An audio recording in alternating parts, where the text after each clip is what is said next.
We learned that a polygon is a closed figure with more than three sides or more. So let's take a look at today's lesson, polygons on the coordinate plane.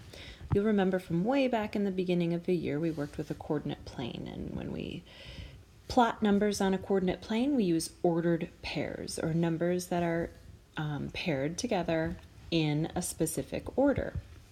You'll remember that when we have an ordered pair, the x always comes first and the y always comes second, and that stands for the x-axis and then the y-axis. So we always walk over to the elevator before we can go up into the elevator. It's a good way to remember it.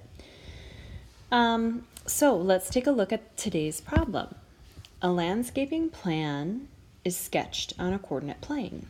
Each unit represents 1 foot.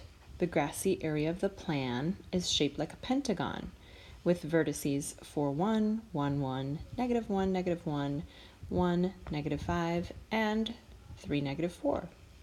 If 80 grams of seed are planted per square foot, how much grass seed does the landscaper need to buy?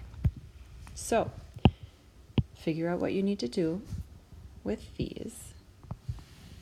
And when you are done, I would like you to create a video with your partner and upload it to Seesaw so that we can take a look at your ideas.